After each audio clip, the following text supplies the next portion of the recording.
The Secret Life of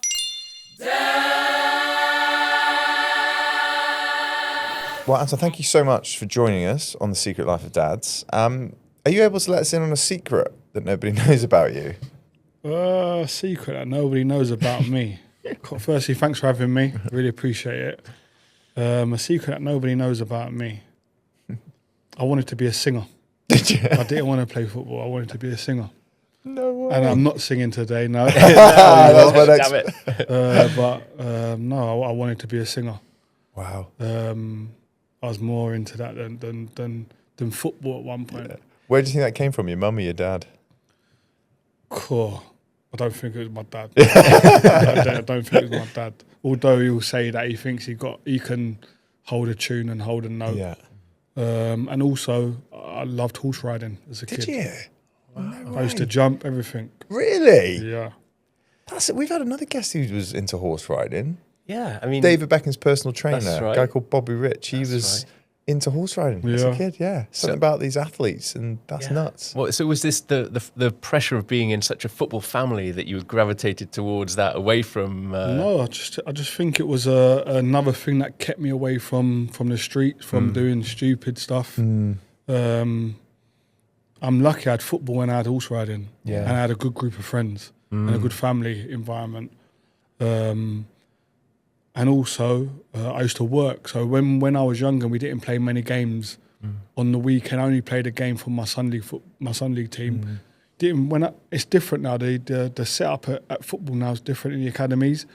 Like, you play every weekend, and you play against other clubs. Whereas when I was younger, it wasn't until you were like 13, 14, then you started playing games. Okay. And you didn't play every weekend. So I used to work at the stables on a Saturday and a Sunday. Yeah. If I weren't going to watch Rio, I used to work at the stables and I used to help run the yard for the day. So like, It's proper work that as well, isn't it? Like, Clean out the stables, feed on certain hours while there were lessons going on. So Saturday and Sunday were busy, lessons every hour. I was there from like 5:30 in the morning till like 7 o'clock at night. And that's how I used to get my horse riding lessons because there would be two of us running the yard for the day. 1 hour, one would be riding, one would be doing the yard and the other, and then you switch each hour. Yeah. That's where I got my lessons. That's where I didn't have to pay for them, obviously, because I was working there. But if I wasn't working, then I had to pay for them. So I opted to work all the time. So I didn't have to pay for lessons. wow. Is there something in the repetition and discipline at that young age of having a job like that somehow stands you in good stead for a world in professional sport? Yeah, I think any sport, but I can speak about football because it's my sport that I love and was able to be successful in. Repetition, and just like anything, like repetition is key, you know, and not just that. I think that sense of responsibility, like I'm responsible at like 13, 14 years old for the horses that ain't on the lessons. I'm responsible. I've got to answer the phone if the phone rings to book lessons in. But you know what? I learned all of that stuff playing football. I learned how to communicate playing football. I learned how I had a sense of responsibility. I knew what responsibility looked like and what it felt like just from being on my estate in Peckham. You know? Because we were allowed out on our estate, but weren't allowed off of it. Yeah. So my mum gave me the responsibility to know that I wasn't allowed off of it. Did you ever get off of it? Yeah. Of course. And it didn't end well for me. It didn't. I felt like I had a sense of responsibility at a young age.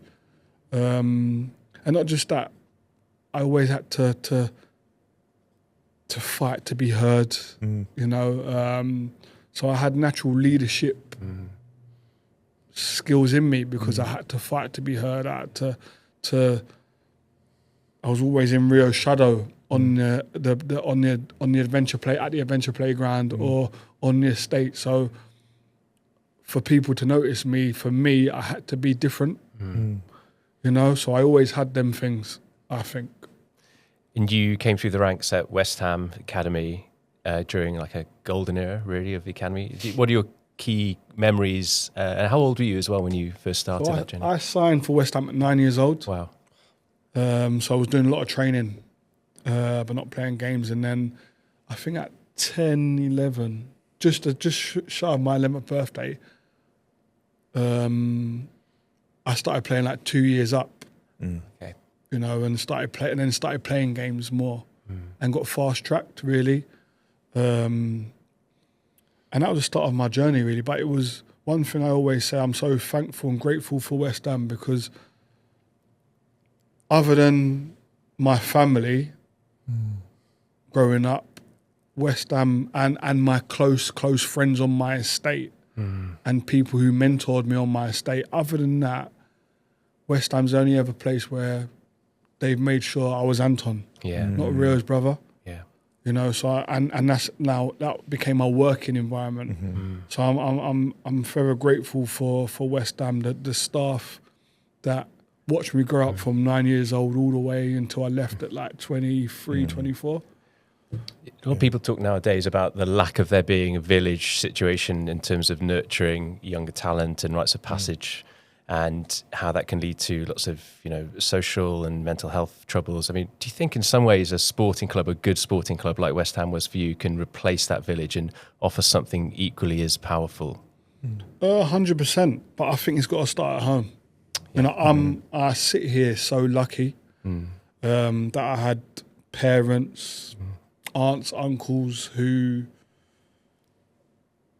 gave me a safe space, who, like I said, I didn't care what people thought about me outside of the council flat that we had in Peckham, because the people that were inside it made me understand that they knew I was a good person, they knew I was a good player, and I was good in my own right, you know. So stuff that happened outside, it never really fazed me, never really bothered me, because the most important people in my life, they were saying the right things that mattered to me, and I think that's where it starts. And I sit here lucky, you know, and I speak with my sisters a lot and say, like, obviously my mum's not here no more, but we have a dad. We share the same dad with my sisters, and I always say, like, we need to celebrate Dad while he's here, because he played a massive role along with my mum, and like my mum knew she played a great role, and she knew because we showed her and told her, but we never spoke to her about it. It was never, Mum, you were brilliant. Da, da, da, da. We showed her, you know, but it was never a conversation. Yeah. So I say to my sisters, and we've had conversations around it, we need to like show appreciation while Dad's still here, you know, and so I say that because I sit here lucky, and I know it because I'm in my age group on my estate. I wasn't the best footballer. There was players that were better than me. Some of my friends were better than me. The difference was I had support, they didn't. My dad would take us to football. Things will get hard on the pitch. I'm looking to the sideline for comfort and for support. I'm seeing my dad. He may not be saying anything because he didn't really say much. But you know he's there. I know he's there. Yeah. My friends are looking over, seeing my dad, not their own parent. And I believe, and my friends that didn't make it say it, that's the biggest difference, is I had support and they didn't. The importance of the father figure. It's for kids, the importance of a father figure in their life, you know, I think is so underrated, you know, in society. I really do believe it. But we need to appreciate them more. I think if we showed more appreciation to them, you'd see more of it. Do you think your appreciation has shifted and changed since becoming a dad yourself? And how long did you fully, I mean, were you aware when you were younger and you saw your dad on the sidelines, were you always aware of how powerful it was to have him around? Or was it something that came later in life? No, it came later on in life, you know, and that's why being a father is so difficult. And I find it difficult with my kids, but because I've been on the journey as a son where I didn't appreciate my dad when I was younger. Yeah. I thought he thought I was rubbish at football, you know, because he never ever said to me, "Well done, Anton. You were brilliant today." Never ever. But as I got older and became a footballer, I understood why. And now I'm a parent going on the same journey with my eldest son at the moment. I understand why. Like my dad, I remember there's one vivid thing that always comes to my mind. I must have scored 2 or 3 goals for West Ham, and the manager was waxing lyrical, like, "Anton, you were brilliant." Da, da, da. And I walked to get into the car and I had a spring in my step. And I walked and I got in the car and my dad went, "How do you think you played today?" And I was like, "Yeah, I think I've done well. I've done this, done that." And he went, "Yeah, you did, but you could have done this, you could have done that. And I want to see you do more of that next week." And that was the end of the conversation. And I was like, "Rah, like, do you think I'm rubbish?" But it was only till I got older I understood. He was just merely telling me, "Anton, you've hit a ceiling. You've been working, now you've hit a ceiling. You can either rest and stay there or you can kick through it and go to the next level. But if I say well done to you, you're going to relax and you're going to think that you've done it. Whereas if I challenge you again, I know you need to be challenged. So I know you're going to kick through." But I didn't appreciate it until I got older and started to mature.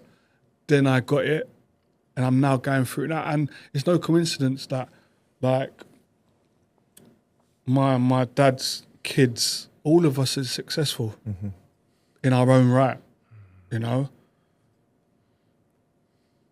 But that method of parenting has been consistent. Are there any traits that you see from your dad that you see in yourself now that you are a dad? Maybe good or the bad ones. I think my dad's got a lot more patient now as he's got older. Right. So my kids, his grandchildren, see a totally different side to How is he as a to my granddad? dad. Loves it. Unbelievable. I couldn't wish for a better grandparent for my children. You know, he's fantastic there when you need him. He's now reliving what he done with us, me and Rio in football, through his grandchildren, and he absolutely loves it. You know, and he's the same way. But the one trait that I do have of my dad's, I'd say, is patience. I don't have huge amounts of patience with my children, and I know it because my wife says it to me all the time, and I know it, but it's just there. You know, as much as I try to fight it, I'm like, my patience with my children is me not telling you to stop doing it. I'm letting you do it. And I'm being patient, letting you do it. But the minute that I say to you stop, that's when my patience runs out. Yeah. And my dad was like that. And so it's like, it's almost like it's just ingrained in me, and I find it hard to think, okay, the patience should come after I've told you. But then the other side of it is, okay, if I'm patient after, then they miss out on the learning, because then they start thinking they can push the boundaries. Yeah. Do you know what I mean? So Yeah. I explain to my children that if I'm letting you do stupidness, that's where I'm being patient. I'm letting you be a child. I get it. You want to be a child. You want to do whatever it is. Where we're watching something and you're bouncing the ball in the house, and kids do it deliberately because they know you're watching something. Especially the older know how kids. to turn the screw. Exactly. Yeah. So like, my patience is in allowing you to do that. But the minute I say, "Can you stop doing that, please?" I expect you to understand. I've asked you to, like, I've not shouted. I've asked you the question, like, can you now do it? And then my patience runs out. And that's just how my dad was like that, and I've become like that. It's that clear boundary setting, isn't it? There's something in that, and there's something in that fatherly energy of saying, "I hold the space for you, but these are your boundaries," and being very clear. And 100%. Like especially my eldest son, like and to be for all of my children, I can just change my tone. I can change my tone with my children. Like, I've never, like, it was easy, like back in the day when I was younger, I could get a smack, you know, but I've never had to smack my children, you know. There's been times where I wanted to, for sure, like most parents, I'd say, but I've never had to like really smack my children, you know, because of my tone. I can change my tone, like, and I think that's one of the things as a parent that I wish maybe I didn't have to do, was change my tone, because I've got a natural tone how I'm talking now, but the other tone is my football tone. Yeah. So now when I'm speaking to my son when it comes to football, sometimes it translates like I'm telling him off. Do you know what I mean? Yeah. Direct urgency in sport. Yes. Yeah. And because he's used to hearing that tone when he's done something wrong, sometimes he thinks I'm telling him off when we're talking about football, or he's not doing something that he should be doing. And I don't stand on the sideline and go, do this, do that, da, da, da. I don't, but if we're talking after the game, when I'm talking about football, I'm so passionate about football, sometimes my tone goes to the tone of when I played. Yeah. I'll talk from my belly, and I think it translates sometimes like I'm telling him off. You know, and I have to explain to him all the time, like, I'm not telling you off, but you sound like it, but I'm not. But because that tone's so engrossed and so ingrained in me when it comes to football, again, it's hard to just switch that off. Yeah. You know? Totally. I have the same thing with my wife. Yeah. I go into sports mode and I'm too direct. Anton, I'm really interested in something that you were talking about earlier about the nurturing of combining the stick and the carrot. So when to encourage and when to celebrate versus when to say you're operating below your ceiling right now, you can push past that. And there's a tension, it's a skill, right? And I'm sure that you've experienced this with coaches over the years and now as a father. How do you nurture that right tension between the stick and the carrot to keep children progressing and, you know, in a healthy way, explore their potential? I think the same thing as the way I was brought up. You know, it's a winning formula. You know, as I said, my dad's got 5 children and we're all successful in our own right. And the methods that he's used haven't changed. But one thing he didn't tolerate, and the only time I ever heard my dad speak on the sideline is if I wasn't working hard enough. If my work ethic dropped, I'd hear my dad. Tactical stuff, kicking the ball, doing that type, did not hear my dad. One, because he didn't understand football back then. He was never into football. He was more into martial arts. But as he grew to learn football, he still didn't say nothing. He let the coaches coach. But the only time that I'd ever hear my dad speak or shout from the sideline is if he thought I wasn't working hard enough. And it was almost like, okay, you're not going to work hard, I'm not bringing you. Working hard is something that is a non-negotiable. You can have a bad day on the pitch, you can misplace passes, but work ethic is something that you will always need. It separates the mediocre from the top is a work ethic. Now, there's different ways of interpreting work ethic, and there's different ways of putting it in different sectors, 100%. However, you have to have a mindset that's willing to do certain things that others ain't, you know? And that's the only time I ever heard my dad speak, and I'm like that with my children on the basis of if you're going to improve in whatever you're going to do, without working hard, you are never going to improve. It's impossible. I love that expression. That's great. That hard work beats talent when talent doesn't work hard. 100%. And do you know what it is as well? Like, not just that, for whatever you're doing to stay exciting, you have to improve. And I use this analogy with my kids and the kids at Ferdinand Collective when I'm doing my ambassadorial role there. most kids play on the tablet and play games on the tablet, or they play a PlayStation or a console of some sort. And I always say to them, when you're on amateur level and it gets easy and you start, say you're playing a football game and you're beating a computer 11-0 time and time again, it gets boring, doesn't it? And you don't want to play it. They're like, yeah. How does it become exciting again? You now go to intermediate level. So now you've got to start working harder. Even though you're doing a game, you've got to start working, your brain's got to open up, you've got to start seeing things quicker. That's all hard work, but just in a different context. But for it to stay exciting, you have to keep improving. If you stay there, you're going to get bored at some point. You're going to, no matter what. But all of that stems from hard work. Yeah, It feels like there's this effort reward ratio or equation. Is that something that you experienced in your playing career? And were there periods or matches or seasons where you were maxing out your effort, but the reward was paying off?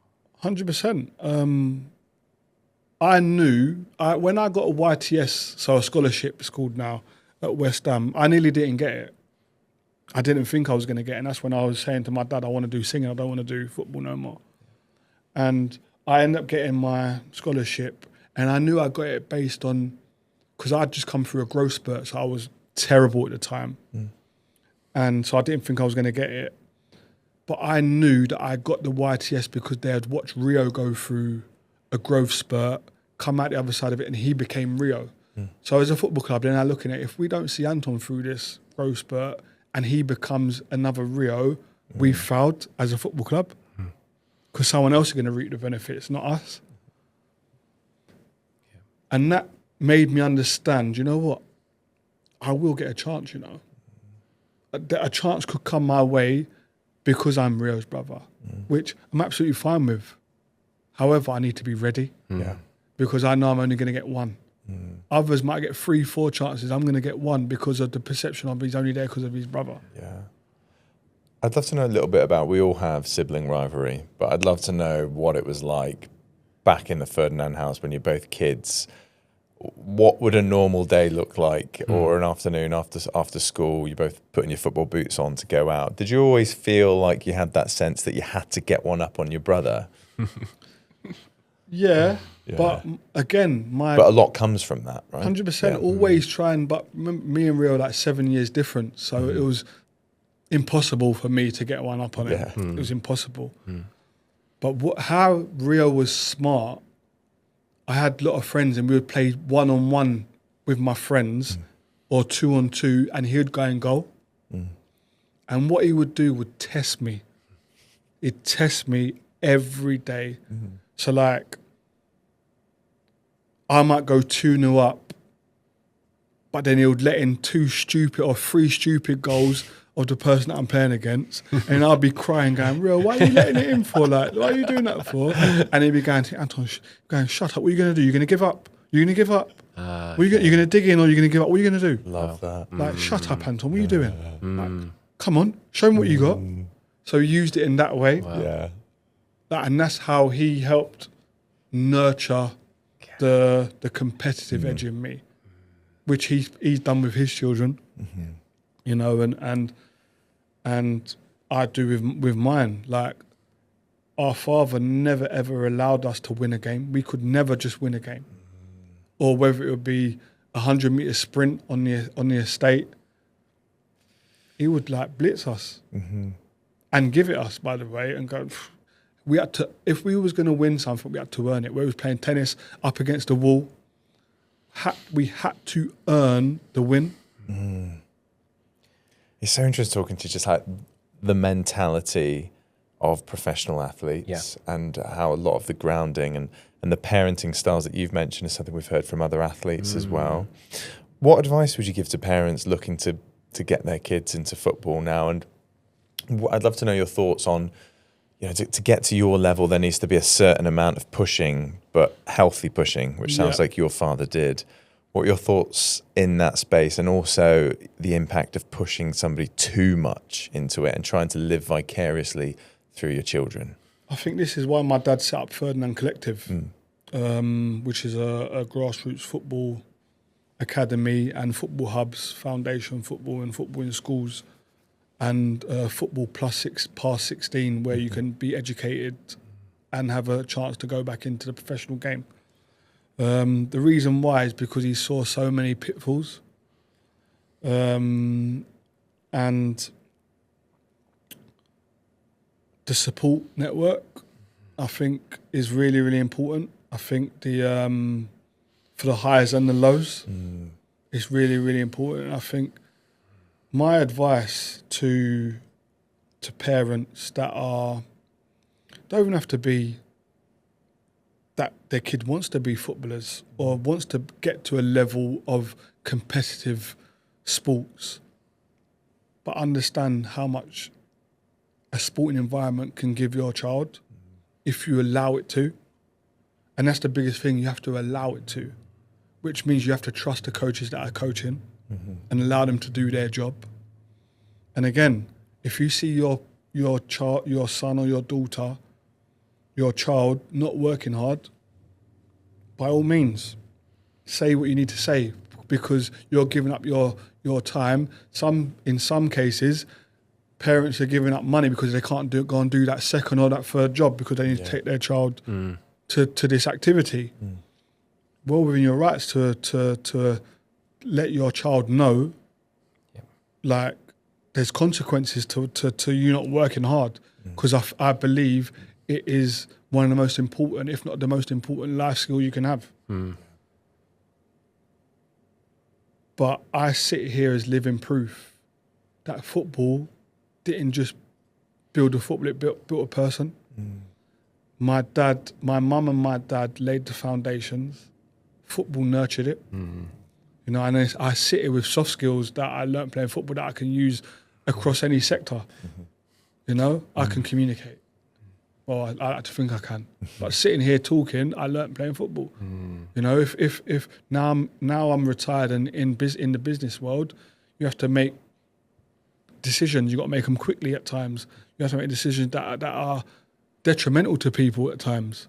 I learned this playing football.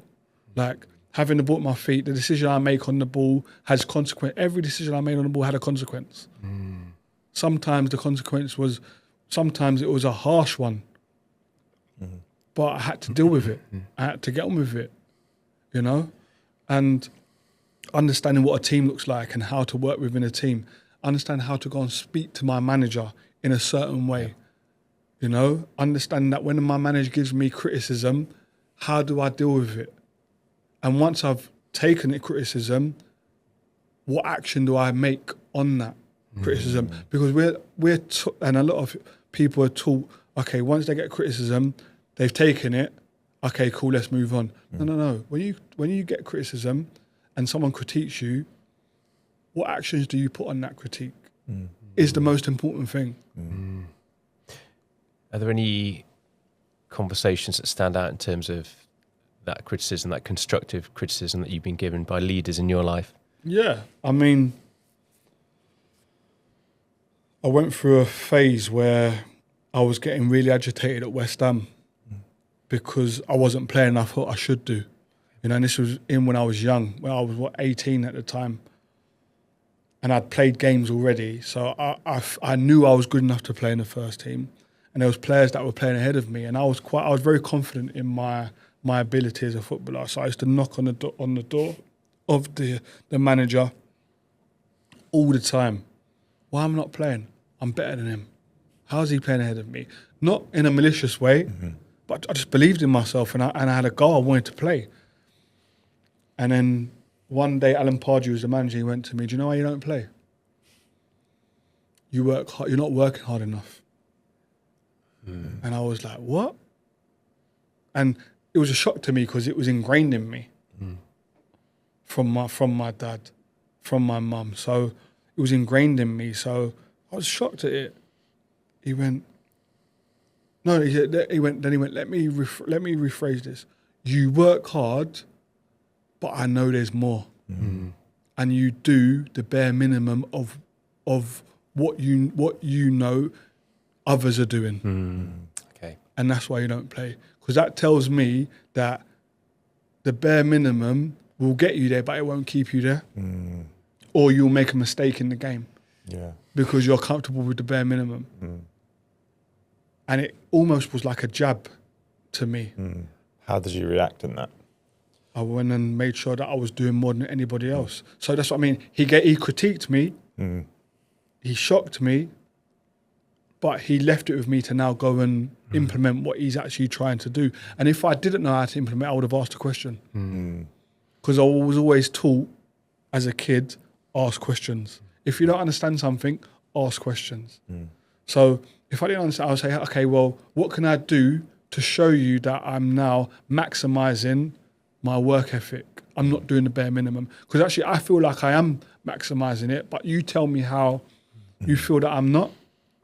Then once he gives me that, am I going to go and now action it? And that's the difference. And I always actioned it, you know. And I went away, started working. I was working hard in training, but then I started doing more extras, stuff that I went back to what I was doing before when I was in the youth team, doing extras after extras after extras, and stuff that maybe I was quite cute with it. Like, so I would see like one of the defenders would make a mistake or would lose a lot of headers in a game. I'll be working on my heading in the manager's eye line. That's me. That's me thinking outside the box. That's me maximizing. That's me working to my full potential. I saw it as, and in the end, and I remember going to him after 2 weeks, say, "Look, you're not seeing it. Like, I wasn't playing. I had a conversation with you 2 weeks ago. Do you think after 2 weeks that shows me that that's going to continue? I need to see it 6 months, 10 months, a year." And then I'm thinking, well, I'm not going to play in that time. But I'd end up playing, but I always had in my mind, he wants to see it consistently. You know, and these are the things where in my, like, going back to your question, in my career, things like that, and I need it now retired. You know, in a new stage of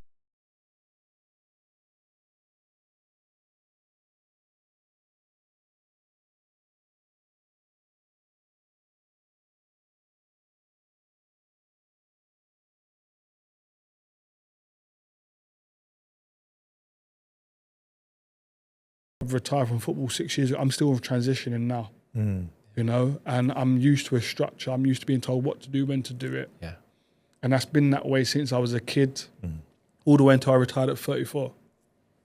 Been told what to do, when to, what to eat, when to eat, how to sleep, when to sleep. And all of a sudden that finishes, and now you're left with your own devices. You've got to now put a structure in your day.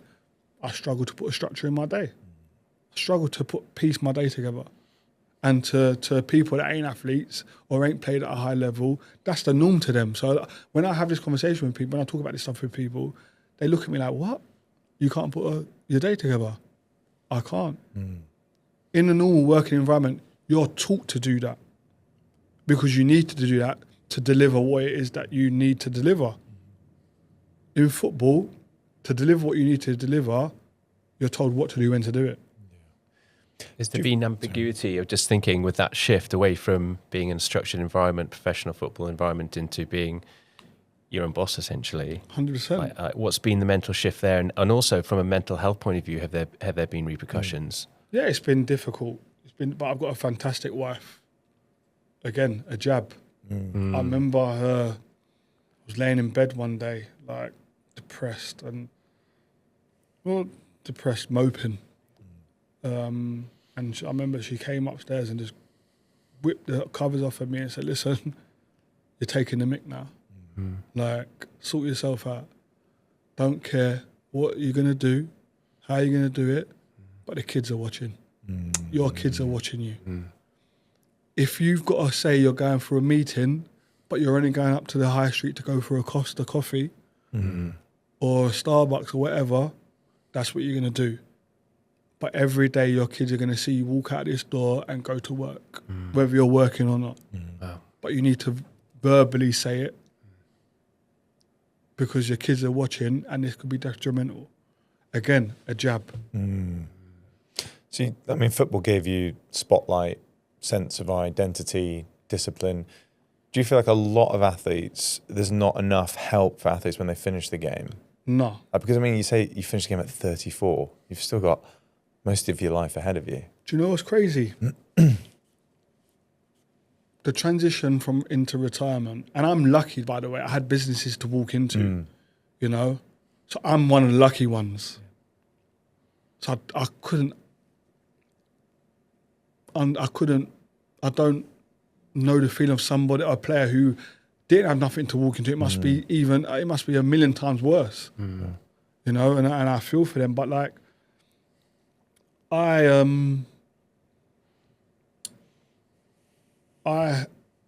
retiring from football had me wishing I didn't play football. For the simple fact that I wish I'd done something that had seen me through from 16 to 60. Because the thought of having to change, the thought of having to learn something new is very, very daunting when you've only known one thing. And football teaches you to be like that. You concentrate on football only. You start thinking about stuff outside football, it's going to take you off the ball. You ain't going to make it. So I was conditioned to only think football. But again, this is where the learnings come and why Ferdinand Collective has been created. There's so many different pathways, not just the football pitch, to be involved in football. You know, and the percent, and I talk about football all the time because football is my field, the percentages tell you it's nearby impossible to become a footballer. 0.005 have a career in a game, 0.001 play in the Premier League. So it's nearby impossible to play football, even just have a career in the game. But you're still being sold the same thing as everybody else, the ones that have made it. So there is a duty of care that don't always happen. Clubs are getting a lot better now, I must say. I work a lot with West Ham. West Ham are fantastic at it. They're getting better and better at it, where there's aftercare and stuff like that.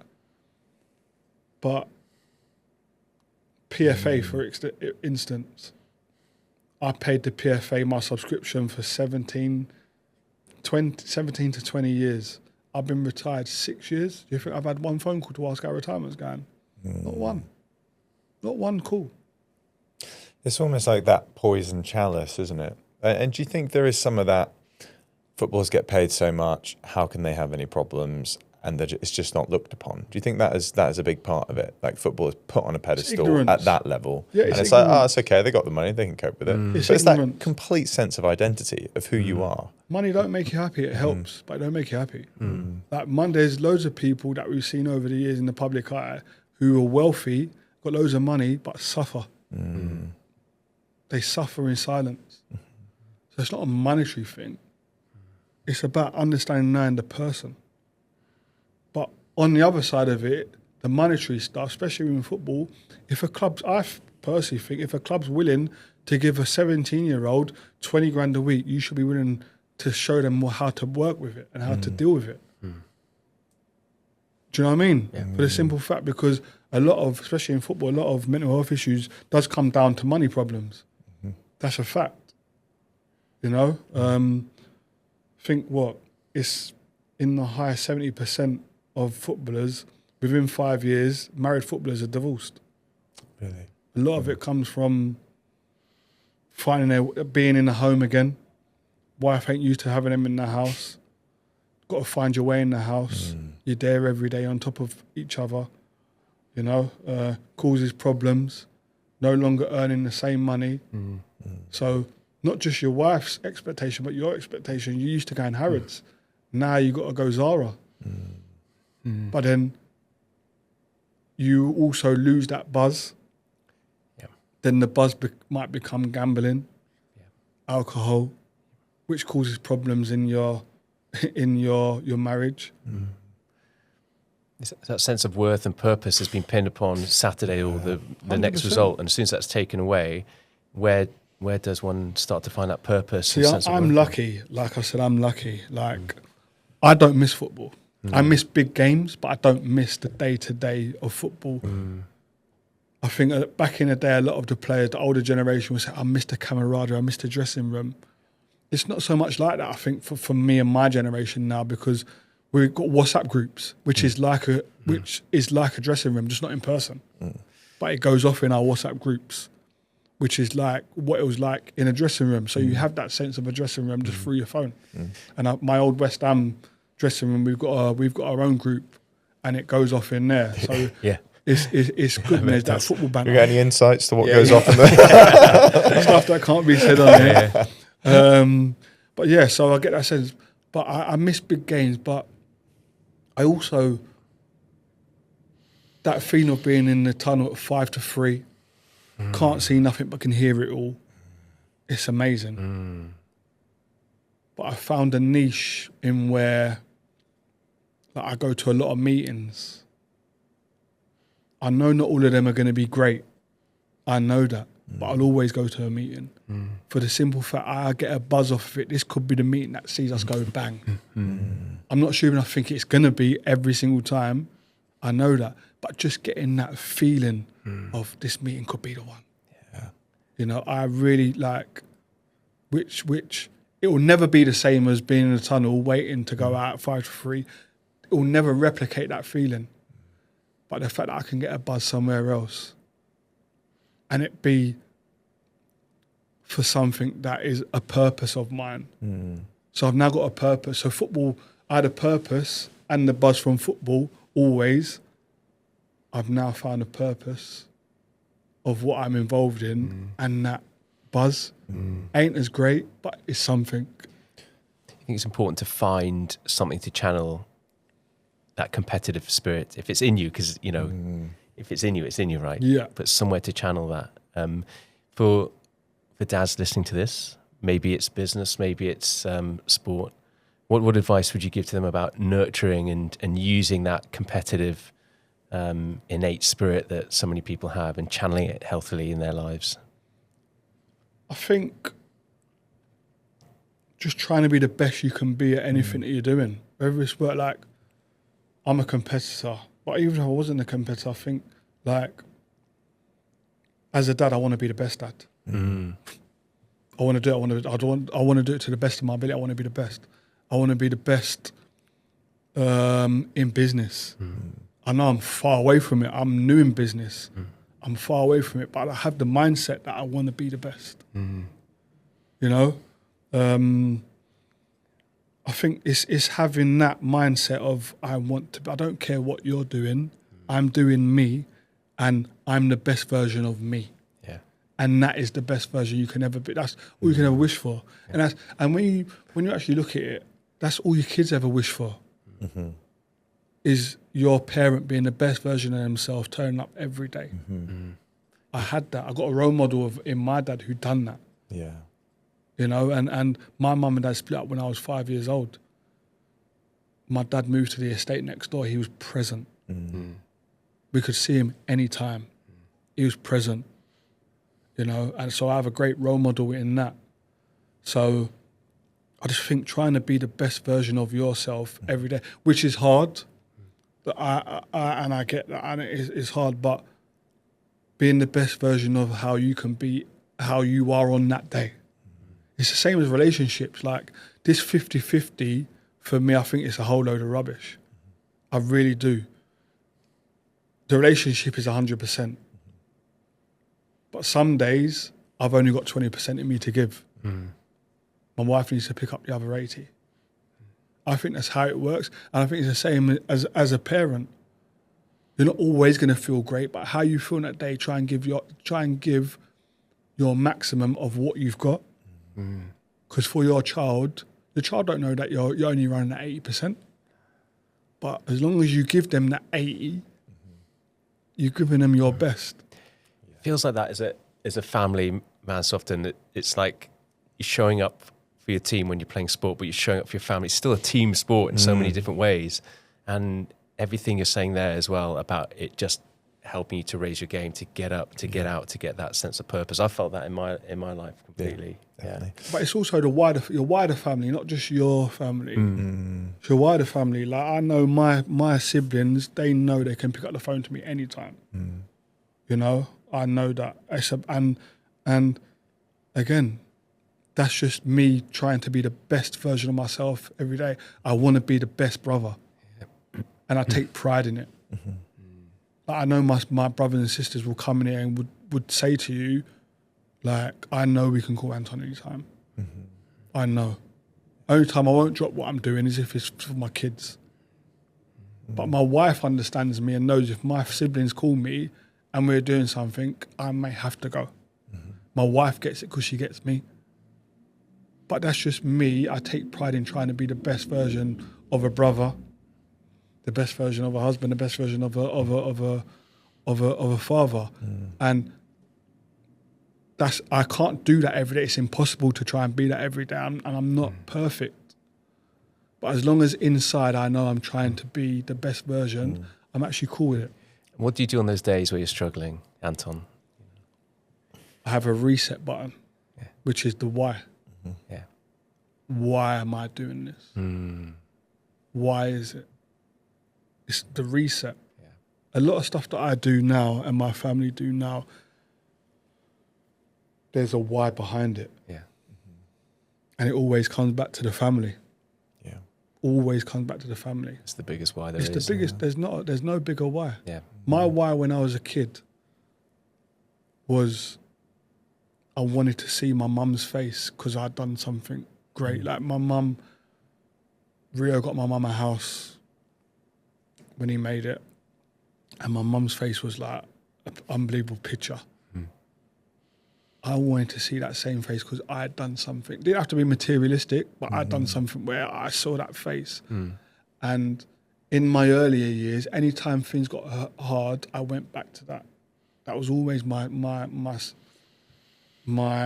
almost jab in the face, and where I'd go back to and reset,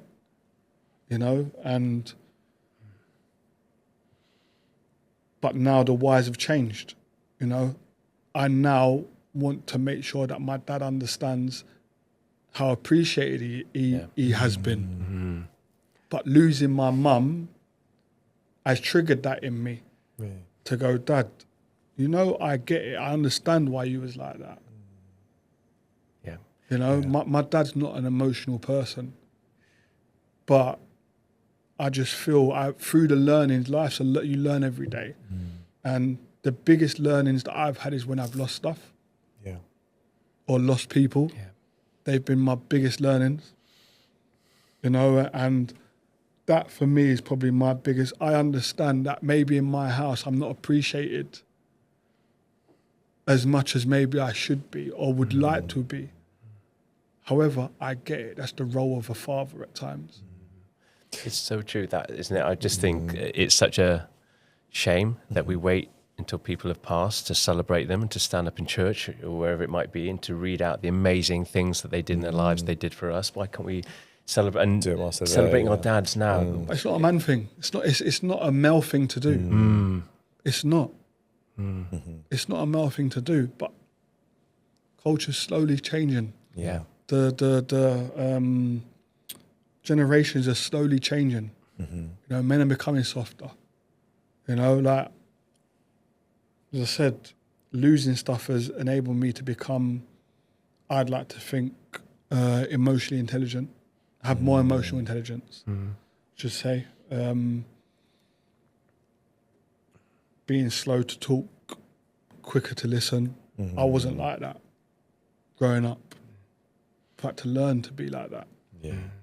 But a lot of that learning has come through losing stuff, or losing people, or losing a game, and stuff like that. And these are all things that I try to install in my kids. We're givers, we're not takers. We're there to help. We're there to if someone needs you, you're there to listen.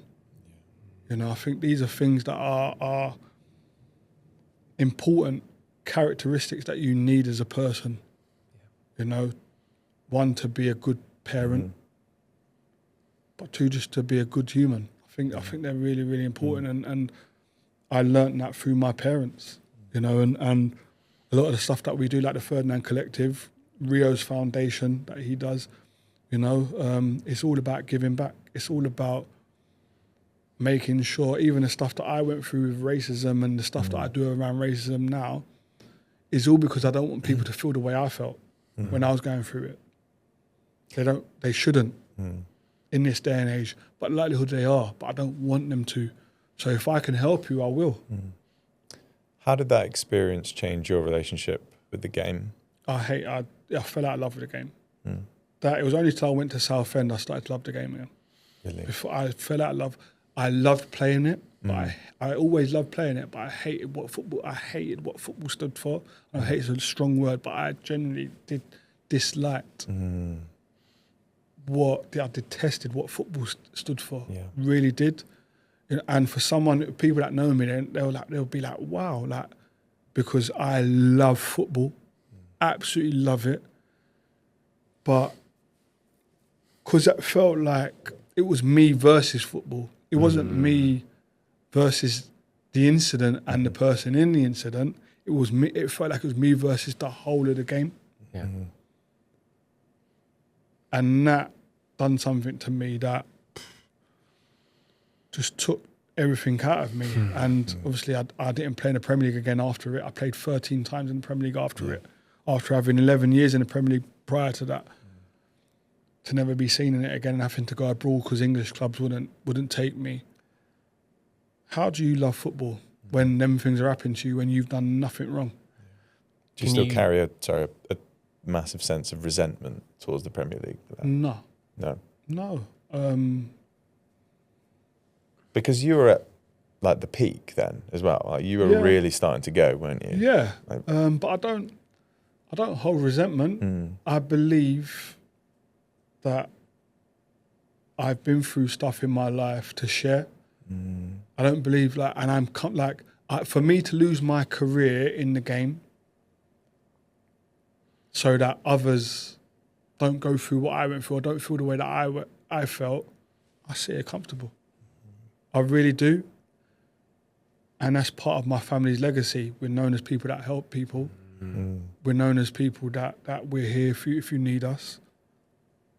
So, again, if I had to lose my career for people not to go through what I went through, then I sit here really, really comfortable.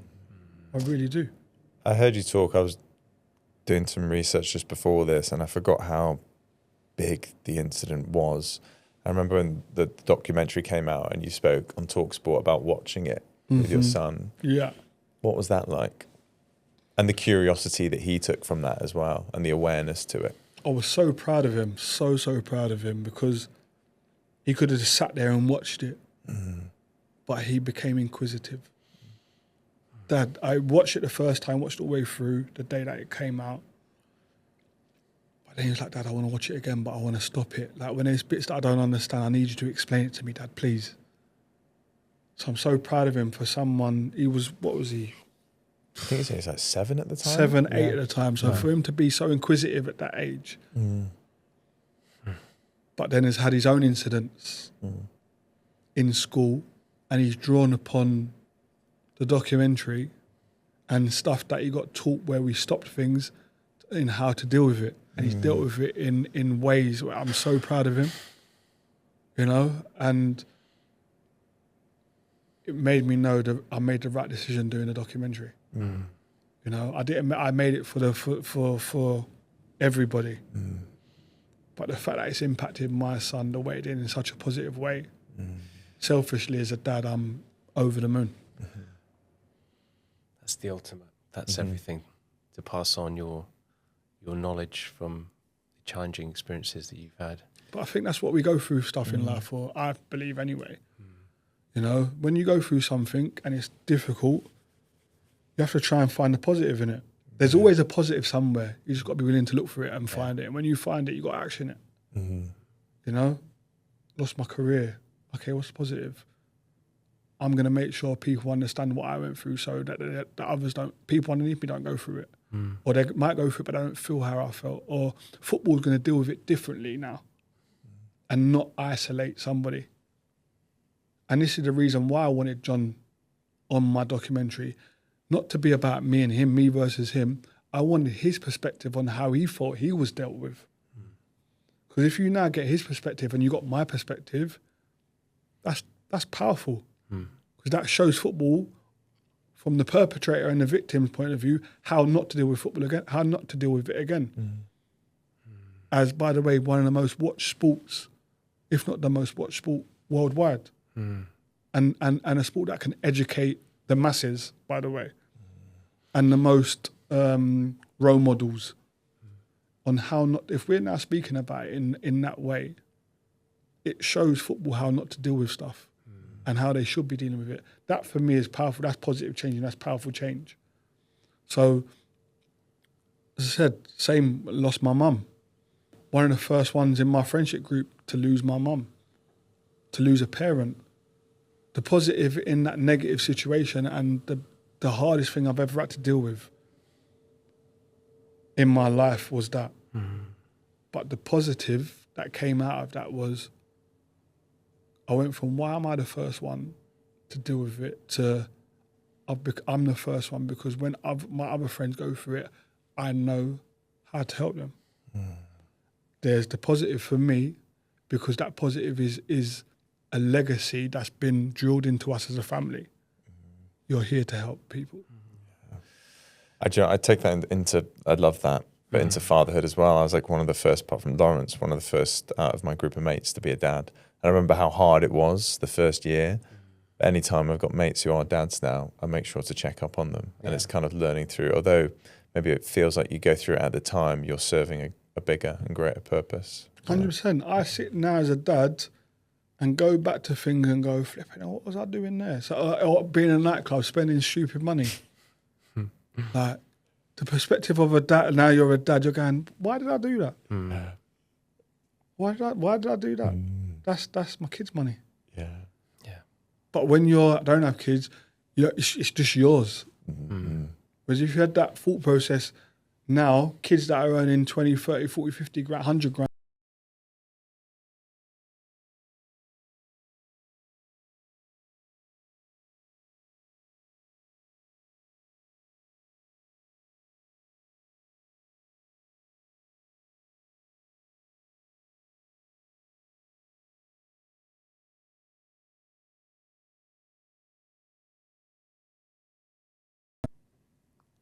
using something you're passionate about to teach your kids how to learn. Example, mine is football. Or it might be something that they're passionate about. Sorry, let me rephrase that, sorry. Having something that they're passionate about and using it to help them in school.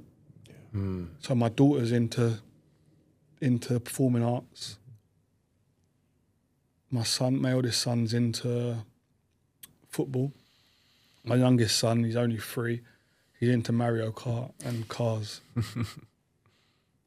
And he's not old enough yet, but he will be at some point. But my daughter using dance, I will say to her, how do you get better at maybe a dance move, or if it's in gymnastics, or a note when you're singing, how do you get better? I keep doing it. What's that called? Repetition. Repetition is the key to success. Yeah? Repetition is where the hard work is.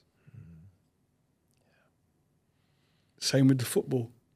My son, when he was like 5 years old, was outside in the garden, he's left-footed, shooting at the goal, must have shot about 100 shots with his left foot. Successful. Sweating he was. He come in, and I was watching him through the window. Come in and went, Dad, see how hard I've worked, look how I'm sweating. I said, you didn't work hard. He went, but look at the sweat on my head. I said, no, but that's not hard work. You didn't work hard. He went, oh, what do you mean? I said, okay, go outside and shoot 100 balls with your right foot.